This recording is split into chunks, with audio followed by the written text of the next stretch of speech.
Hello everyone, welcome to law learning school. आज के इस पर्टिकुलर सेशन में हम डिस्कस करेंगे federalism in Canada, United State and India. आगे बढ़ने से पहले मैं आपको बता देना चाहती हूँ कि लास्ट सेशन में हमने डिस्कस किया था कंसेप्ट ऑफ फेडरलिज्म। वहां हमने बिल्कुल बहुत डिटेल में डिस्कस किया था कि क्या कंसेप्ट होता है फेडरलिज्म का और इसके क्या कुछ मॉडल है। ठीक है, और इसलिए मैं कहूंगी कि पहले उसको देख लीजिएगा। और साथ ही साथ आगे बढ़ने से पहले मैं आपको बता देना चाहती हूँ, ये हमारा यूट्यूब चैनल है और यदि आप प्लेलिस्ट सेक्शन में जाएंगे तो आपको देखने को मिलेगा ये पर्टिकुलर प्लेलिस्ट जो कि आपको फॉलो करनी है। यदि यूजीसी नेट पेपर 2 लॉ के लिए प्रिपेयर कर रहे हैं तो यहाँ हमने यूनिट 1 कंप्लीट कर लिया है। हर एक टॉपिक को डिस्कस किया है जो भी एग्जाम पॉइंट ऑफ व्यू के लिए जरूरी है। ठीक है, इसके अलावा हमने यूनिट 10 स्टार्ट करी जिसका फोर्थ सेशन है। ये हमारा टेलीग्राम ग्रुप है। यदि आप हमसे जुड़ना चाहते हैं, हमारे साथ कनेक्ट करना चाहते हैं तो इस टेलीग्राम ग्रुप से जुड़ जाइएगा। और इसके अलावा हम बात करें हमारे सिलेबस की, तो अभी तक हमने comparative public law, is relevant methodology, problem, concern, ये सब हमने देख लिया। कंपैरिजन, एक मिनट,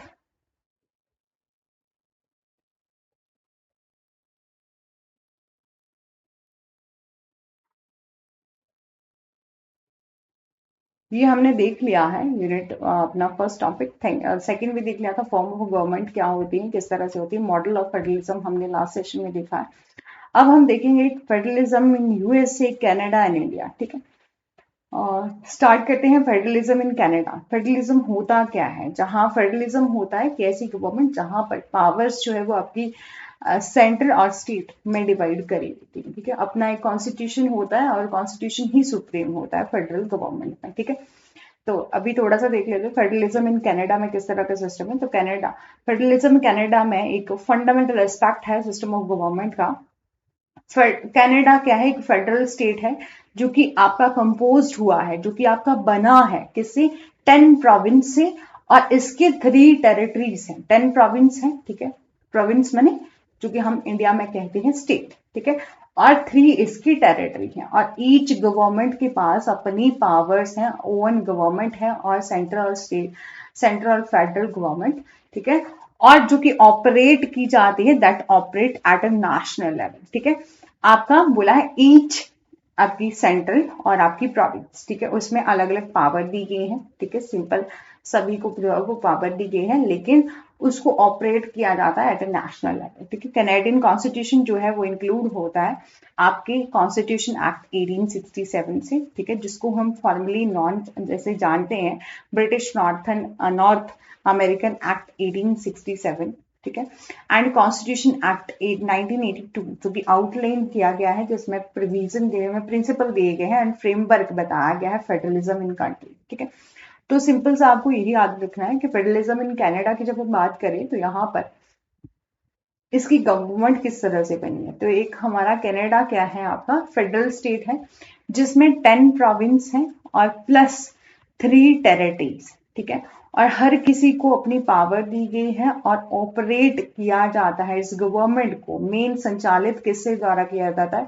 नेशनल लेवल पर किया जाता है, लेकिन पावर्स जो है वो आपकी सभी को दी गई। ठीक है, फिर है आपका की प्रोविजन क्या है। जब हम बात करें कनाडा की फेडरलिज्म या फेडरलिज्म इन कनाडा देखें, ठीक है, कनाडा में गवर्नमेंट का किस तरह से काम करती है, किस तरह का फेडरलिज्म वहां पर काम करता है, तो सबसे पहले दिया गया है डिवीजन ऑफ पावर।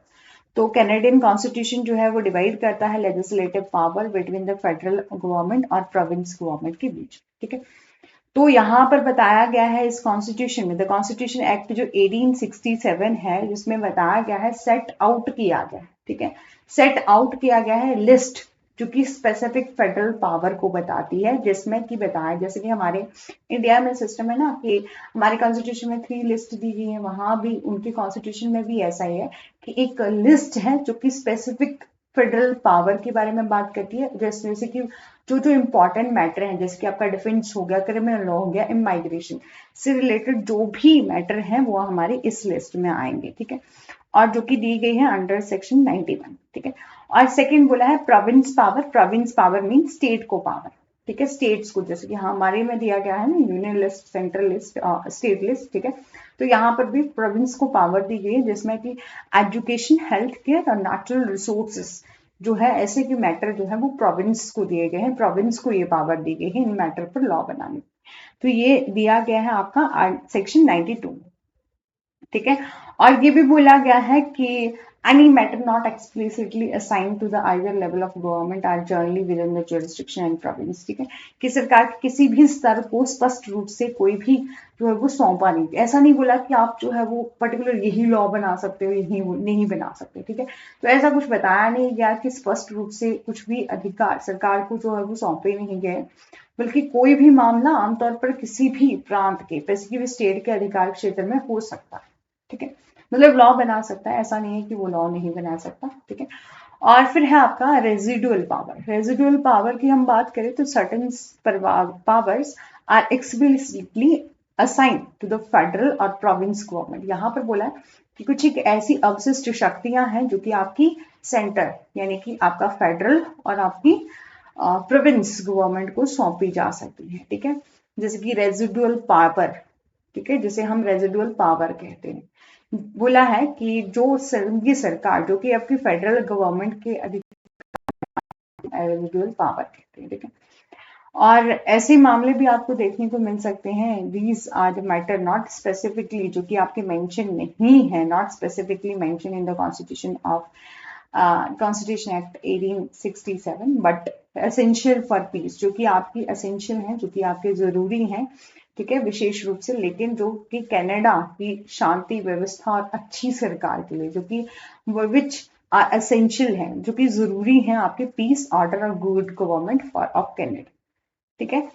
समझ में आ गया होगा। दोबारा से बता देती हूँ, रेजिडुअल पावर ऐसी पावर होती है, ऐसी अवशिष्ट शक्तियां होती हैं, कुछ एक शक्तियां जो कि स्पष्ट रूप से, ठीक है, असाइन करी होती है आपके फेडरल को और प्रोविंस गवर्नमेंट को, ठीक है। ऐसी पावर्स को बोलते हैं हम रेजिडुअल पावर, ठीक है, जो कि संघ सरकार के अधिकार में आती है, जो कि आपके फेडरल गवर्नमेंट की अथॉरिटी में आती है, ठीक है।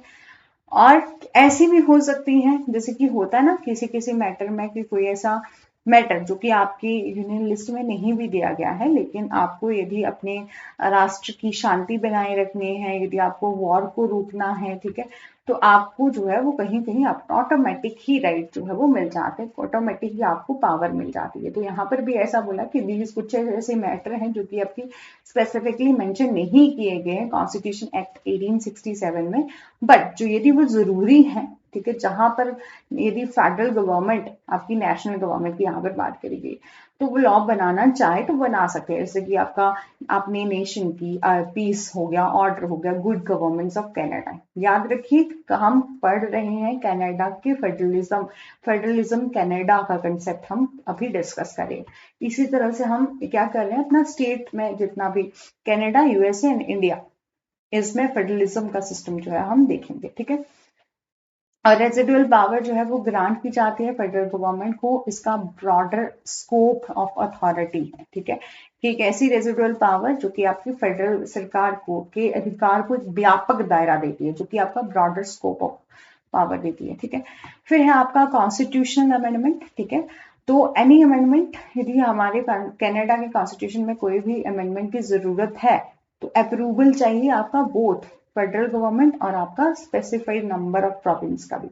यदि बोला है कि उसके कॉन्स्टिट्यूशन में अमेंडमेंट करनी हो, तो फेडरल गवर्नमेंट का भी क्या चाहिए, आपका असेंट चाहिए, अप्रूवल चाहिए, और साथ ही साथ कुछ एक नंबर ऑफ जो बताए गए हैं स्पेसिफाइड नंबर जो है वो होने चाहिए आपके प्रोविंस के रिप्रेजेंटेटिव के भी, ठीक है, जो कि अकॉर्डिंग टू द पॉपुलेशन हो सकते हैं कि कितने रिप्रेजेंटेटिव वहां चुन के आएंगे, उनका जो है वो नंबर चाहिए, मतलब उनकी मेजोरिटी चाहिए।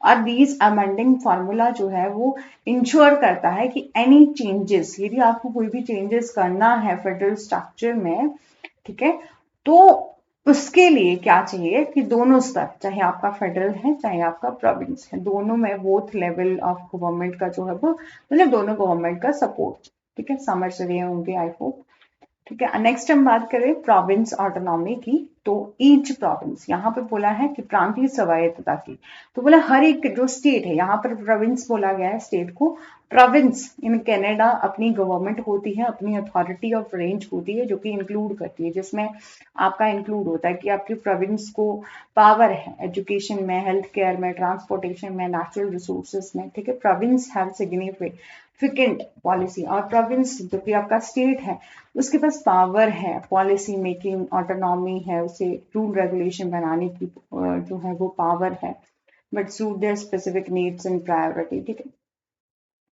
फिर है आपका इंटर गवर्नमेंटल रिलेशन। ठीक है, तो बोला है जब हम बात करें कि जब हम डिवीजन ऑफ पावर देख रहे हैं कि आपका फेडरल और आपके प्रोविंस का में क्या होगा, डिवीजन ऑफ पावर होगा, तो आपकी ऑटोमेटिक ही इंटर गवर्नमेंट कॉर्पोरेशन तो होगा ही होगा, साथ ही साथ कोऑर्डिनेशन भी होगा, और जो कि एसेंशियल है फॉर एड्रेसिंग, यदि हमें एड्रेस करना है नेशनल इशू को इफेक्टिवली। ठीक है, और फेडरल और province government regularly engage enter government meeting चाहे डिस्कस किए, जिसमें बोला है कि जैसे हम बात करें जब हमने पावर ही सभी को दे दी, आपका सेंटर को भी दे दी, स्टेट को भी, जहां पर यहाँ कैनेडियन गवर्नमेंट में या कैनेडियन वहाँ भाषा में हम देखें तो फेडरल और प्रोविंस को क्या दे दी हमने, सेम पावर दे दी कि आप इस तरह से लॉ बना सकते हो, आपको ये पर्टिकुलर मैटर दे दिया, आपको पर्टिकुलर जो है वो पावर दे दी, तो ऑटोमेटिक ही क्या होगा, इंटर गवर्नमेंट रिलेशनशिप ऑटोमेटिक ही अच्छे होंगे।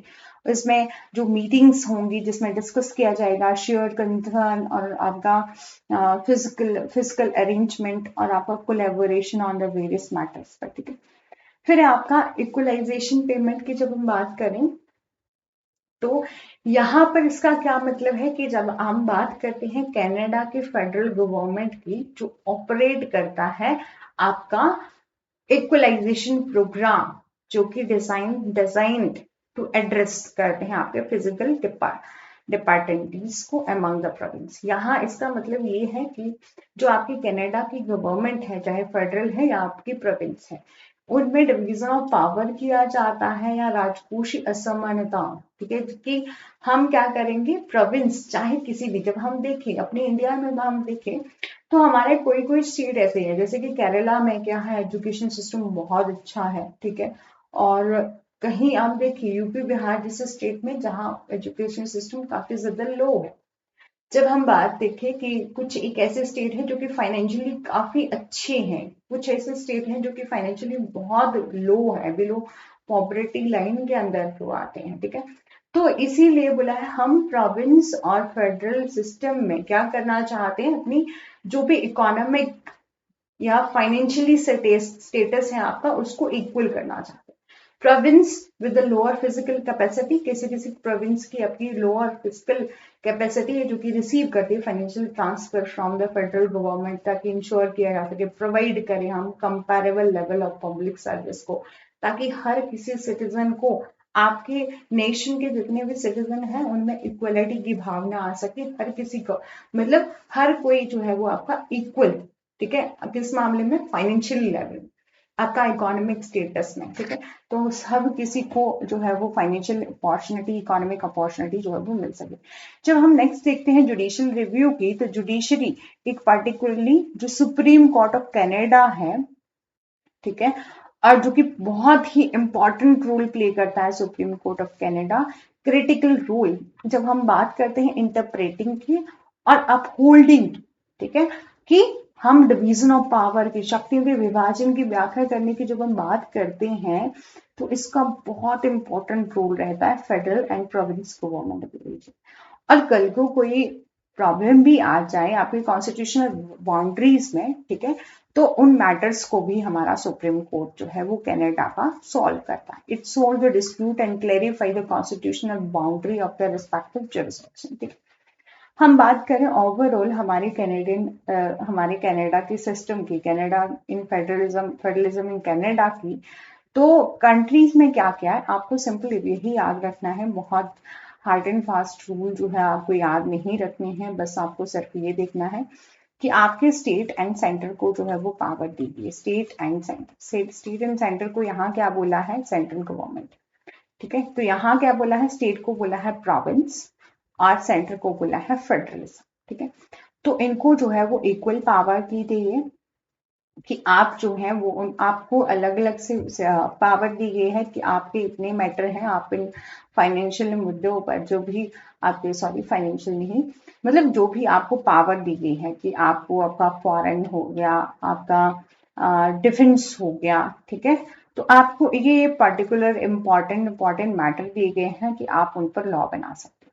जब हम प्रोविंस की बात करें, एजुकेशन हो गया, आपका जो भी इंपॉर्टेंट मैटर है, जैसे जब हमने यहाँ देखा था, ठीक है, कि हेल्थ केयर, आपका ट्रांसपोर्टेशन, ये सब मैटर जो है वो किसको दिए गए हैं, आपके स्टेट को दिए गए हैं, आपके फेडरल। देखो यहाँ हमने देखा था ना, फेडरल पावर जो है वो दी गई है, जैसे कि आपका डिफेंस हो गया, क्रिमिनल लॉ हो गया, माइग्रेशन हो गया, सेक्शन 91 में जो है आपका दिया गया है फेडरल को कि आप जो है वो सेंट्रल गवर्नमेंट जो है वो लॉ बनाए।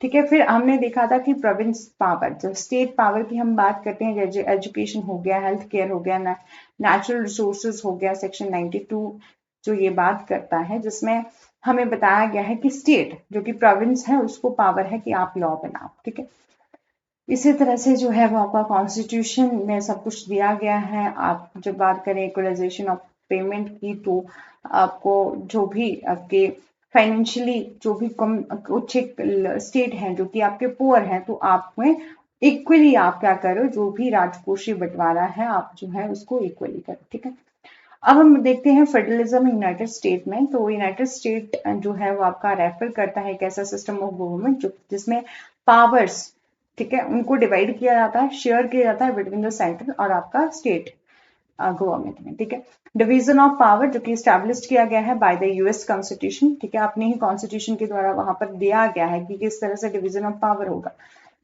कहाँ कहाँ जो है आपकी सेंटर काम करेगी, कहाँ जो है वो की स्टेट पावर का बात करेगी।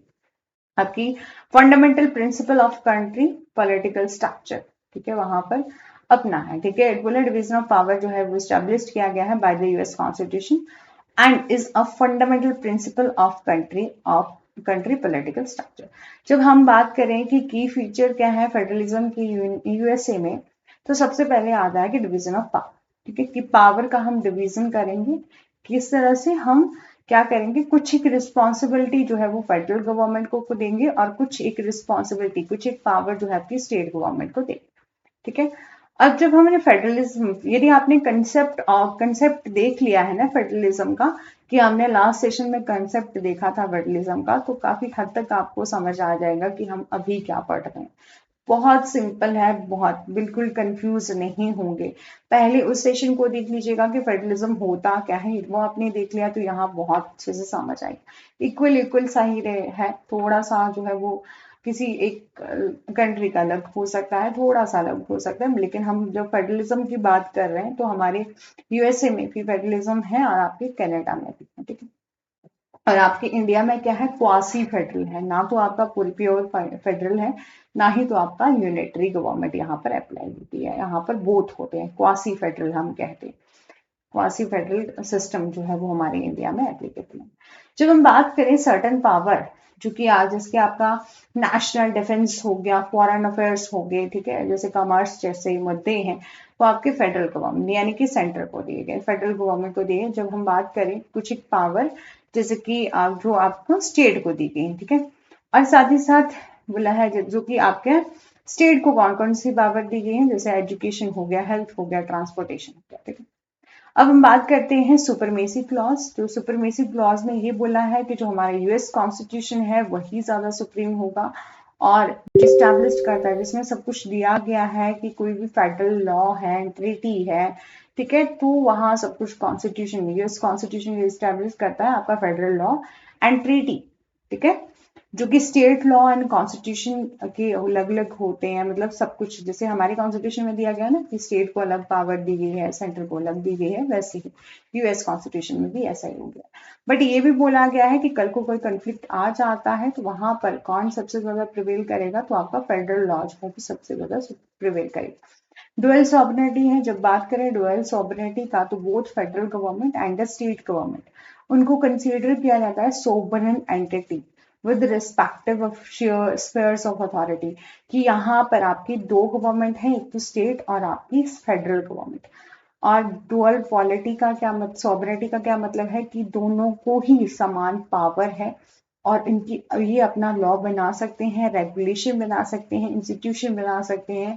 और डुअलिटी ऑफ सॉवरेनिटी यहाँ पर है जो कि प्रिवेल करती है, जो कि आपकी हेल्प करती है प्रिवेंट करने में excessive concentration of power at any one of any level of government. ठीक है, फिर है आपका इंडिपेंडेंस ऑफ जुडिशरी है, तो आपका federal and state court system operate independently, they help, जो कि हेल्प करता है their own jurisdiction and can interpret and apply law। जैसे आप जानते हैं हमारे इंडिया में भी ऐसा ही सिस्टम है कि हमारी जो जुडिशरी है वो आपकी इंडिपेंडेंट जुडिशरी जो है वो इंटरप्रेट करती है कि जो भी कॉन्स्टिट्यूशन या हमारी पार्लियामेंट ने जो भी मुद्दा बनाया है, आपका जो भी मुद्दा आता है कोर्ट में, ठीक है, तो वहां पर आपके लॉ को देखा जाता है कि इस केस से रिलेटेड ये पर्टिकुलर लॉ है और ये लॉ जो है आपका किस तरह का है, क्या वो लॉ जो है वो सुप्रीम को आपके कॉन्स्टिट्यूशन के किसी भी प्रोविजन की परमिशन तो नहीं कर रहा। तो यहाँ पर हम क्या करते हैं, इंटरप्रेट करते हैं। जो इंडिपेंडेंस ऑफ जुडिशरी की जब हम बात करें तो जुडिशरी क्या करती है, इंटरप्रेट करती है लॉ को। US Supreme Court is the highest court है इन लैंड, जो कि प्ले करता है बहुत important role, play crucial role in interpreting. जब हम बात करते हैं इंटरप्रेट करने की कॉन्स्टिट्यूशन को, और रिजॉल्व करता है बिटवीन द फेडरल और स्टेट गवर्नमेंट के डिस्प्यूट को, ठीक है। फिर हम बात करते हैं अमेंडमेंट प्रोसेस कैसा है, तो यूएस कॉन्स्टिट्यूशन में अमेंड किया जाता है कि कोई भी लॉ यदि अमेंड करना है तो आपको स्पेसिफिक प्रोसेस है, इसके लिए रिक्वायरमेंट है किसमें, बोथ फेडरल, और दोनों ही फेडरल गवर्नमेंट और आपके स्टेट गवर्नमेंट की अप्रूवल की जरूरत होती है, रिक्वायरमेंट होती है। और ये प्रोसेस जो है आपका हेल्प करता है मेंटेन करने में balance between the national and state government, ठीक है, ताकि नेशनल और स्टेट गवर्नमेंट के बीच में बैलेंस जो है वो हो सके, ठीक है। अमेंडमेंट प्रोसेस हमने देख लिया कि अमेंडमेंट का कोई भी स्पेसिफिक प्रोसेस है जहां पर अप्रूवल लेने की जरूरत होती है बहुत फेडरल और आपका स्टेट गवर्नमेंट की, और ये प्रोसेस जो है वो आपका हेल्प करता है ताकि मेंटेन किया जा सके, बैलेंस बनाया जा सके आपका national and state government. Inter government relationship की हम बात करें तो फेडरलिज्म इन्वॉल्व करता है एक ऐसा complex system of corporation and coordination between the level of government, ठीक है, कि हम जब बात करें लेवल ऑफ गवर्नमेंट फेडरल और स्टेट का स्टेट लेवल ऑफ गवर्नमेंट में, तो अब का फेडरलिज्म जो है इन्वॉल्व करता है कॉम्प्लेक्स सिस्टम ऑफ कॉर्पोरेशन, ताकि आपका गवर्नमेंट में किस तरह का सिस्टम हो, कॉर्पोरेशन का सिस्टम हो, कोऑर्डिनेशन का हो between the different level of government में। और सम टाइम कंफ्लिक्ट यदि अराइज हो जाए, ठीक है, टू लीगल बैटल्स और debates over the jurisdiction matter, ठीक है। फिर बोला है जब हम बात करते हैं कंसेप्ट ऑफ फेडरलिज्म, तो ये इसका क्रूशियल इम्पॉर्टेंट है हमारे यूएस कॉन्स्टिट्यूशन में। फेडरलिज्म का कंसेप्ट जो है वो काफी ज्यादा क्रूशियल रोल प्ले करता है, ठीक है। और यहाँ पर जो है वो आपका सबसे ज्यादा सुप्रीम कौन है, हमारा कॉन्स्टिट्यूशन है, remains fundamental aspect of the American political system, जो कि का प्रोवाइड करता है ताकि बैलेंस किया जा सके नेशनल यूनिटी को और स्टेट ऑटोनॉमी को, ठीक है। और फेडरलिज्म जो है आपका अलाउ करता है diverse policy experimentation among the states while maintaining a cohesive national identity and framework, ठीक है, ताकि हम क्या कर सके, बैलेंस कर सकें आपकी स्टेट और आपकी सेंटर में, मतलब यहाँ पर फेडरल और स्टेट के बीच में, ठीक है, ताकि किसी भी तरह का कोई कंफ्लिक्ट हमारी गवर्नमेंट में ना आए, ठीक है। अब हम बात करते हैं फेडरलिज्म इन इंडिया की, तो बहुत अच्छे से जानते हैं आप अपने इंडिया के कंसेप्ट को, वो बहुत अच्छे से जानते होंगे। तो आपका फेडरलिज्म इन इंडिया जो है वो एक ऐसा सिस्टम ऑफ गवर्नमेंट है जहां पर कुछ एक पावर एंड रिस्पॉन्सिबिलिटी जो है आपकी डिवाइड की जाती है सेंटर और द स्टेट गवर्नमेंट के बीच में, ठीक है। और इंडिया ने अडॉप्ट किया था फेडरल स्ट्रक्चर कब, और जब हमें इंडिपेंडेंस मिली थी, जब हमें जो है वो हमें आज़ादी मिली थी, तब हमने फेडरल स्ट्रक्चर को अडॉप्ट किया था। और हमारा इंडियन कॉन्स्टिट्यूशन जो है वो कब इंटर फोर्स में आया था, तो आपका जनवरी 26 1950 को आया था और इस्टेब्लिश किया था, जहां पर डिफाइन किया है principle of federalism in a country, ठीक है। अब हम बात देखें कि फीचर किस तरह के हैं, तो फेडरलिज्म इन इंडिया की में बात करते हैं तो वही है, डिवीजन ऑफ पावर है, यहाँ पर पावर दी गई है, यूनियन लिस्ट है हमारी, स्टेट लिस्ट है हमारी, कंकरेंट लिस्ट है। यूनियन लिस्ट में जो है वो कुछ ऐसे सब्जेक्ट दिए गए हैं जो कि आपके सेंट्रल गवर्नमेंट के हैं, जो कि आपके सेंट्रल गवर्नमेंट को पावर देते हैं कि आप लॉ बनाओ, ठीक है। स्टेट लिस्ट में पावर कुछ एक पावर दी गई है जहां पर बोला गया है कि आप स्टेट गवर्नमेंट जो है वो आपकी लॉ बनाएगी, ठीक है। आपका कंकरेंट लिस्ट जो है जहां पर बोथ सेंट्रल एंड स्टेट दोनों को पावर दी गई है और ये भी बोला गया है कि कल को कोई कॉन्फ्लिक्ट होता है तो आपका यूनियन लॉ क्या होगा, आपका प्रिवेल करेगा। ठीक है, नेक्स्ट बोला है सुपरमेसी ऑफ कॉन्स्टिट्यूशन की। तो इंडियन कॉन्स्टिट्यूशन क्या है, आपका सुप्रीम लॉ ऑफ लैंड है। ठीक है, सबसे ज्यादा सुप्रीम कौन है, हमारी इंडिया का कॉन्स्टिट्यूशन।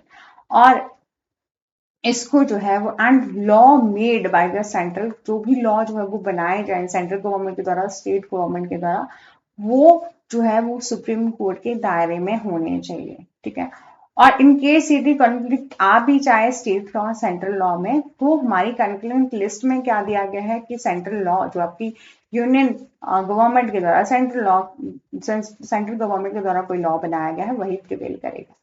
फिर हम बात करते हैं इंडिपेंडेंस ऑफ जुडिशरी की। तो आप बहुत अच्छे से जानते हैं कि इंडिया में आपका एग्जीक्यूटिव, लेजिस्लेटिव और जुडिशरी का कंसेप्ट बिल्कुल अलग अलग है कि कोई भी एक दूसरे के काम में कोई भी इंटरफेरेंस नहीं करता है। आपकी जुडिशरी को काफी ज्यादा इंडिपेंडेंस दी गई है और इंडिया हैज अ सेपरेट और इंडिपेंडेंट जुडिशरी जो कि इंटरप्रेट करती है और अप्लाई करती है लॉ को। ठीक है, सुप्रीम कोर्ट ऑफ इंडिया क्या है, आपका हाईएस्ट जुडिशियल अथॉरिटी है जो कि आपका प्ले करता है क्रूशियल रोल इंटरप्रेटिंग, जब बात आती है इंटरप्रेटिंग द कॉन्स्टिट्यूशन की, और सॉल्व करता है डिस्प्यूट को between the central and state government.